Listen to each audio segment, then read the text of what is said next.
I didn't start boxing until I was 25. 25. Completely, mate, yeah. I remember when I was 18, I used to go to a kickboxing gym and I trained for a bit, and I was just a skinny kid, and I showed a lot of promise.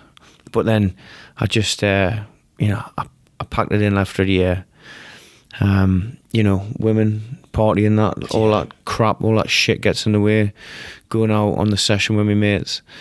And I picked it back up. Maybe when I was like 23, 24, I thought I've got to just, I don't know, I've always, I've loved fighting. Always had an obsession with fighting, with boxing. So started going back to the gym, stuck at it, and then I had a fight when I was 25.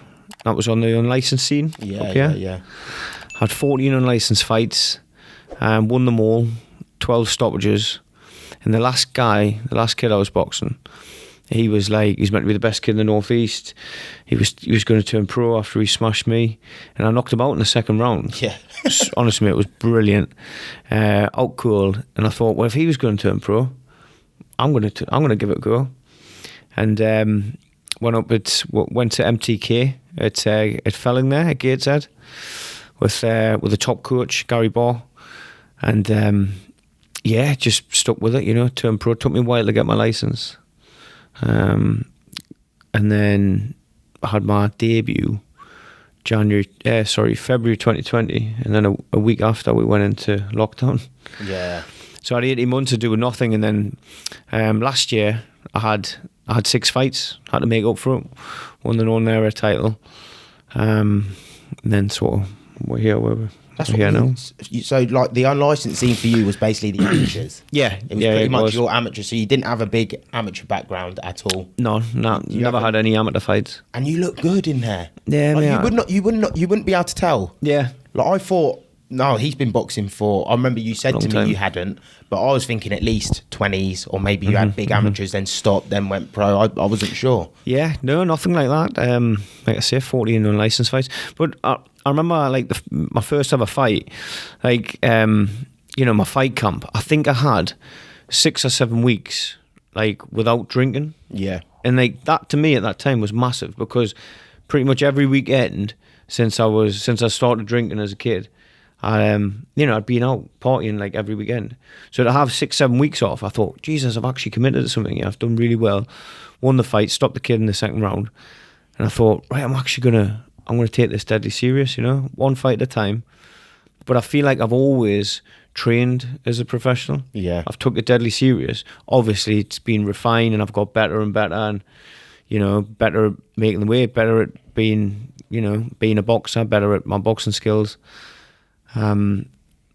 So yeah, I knew when I was going to turn pro, I knew I was going to give it everything. So you're the definition of hard work. You're the definition of hard work beats talent. 100%, yeah. And luckily, you've got to be born with a couple of things. Yeah. Chin. Yeah. And you've got to have that fire in your belly. Yeah. That heart, If I say this to people in the gym, I say, if I can pass on anything, right? Because obviously there's better fighters out there than me, people with more skill, whatever, go a lot further. But if I can pass on anything, it's my mentality. Like I started late, but look at how far I've got in such a short space of time from no amateur background. And like everyone looks at these glittering amateur kids and going to the Olympics and stuff like that, which is amazing, and like it really is, credit to them. But you don't, as long as you've got those key ingredients, that's not the be all and end all. Yeah.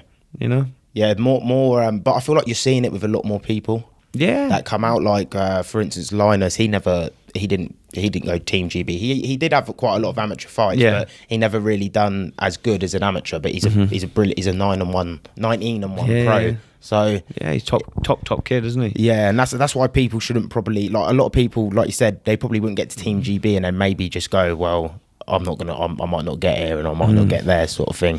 Yeah, I mean, with your the amateurs, and certainly like getting on the Olympic squad. I mean, that is the best thing you can ever do. It really is, and it's amazing, But if you do that, you're getting, there's the top promoters lining up to sign you, and like all those fighters have earned that without a doubt. Like all the Berkeley lads, Cyrus, he's with Matchroom, Mark Dickinson's with Matchroom.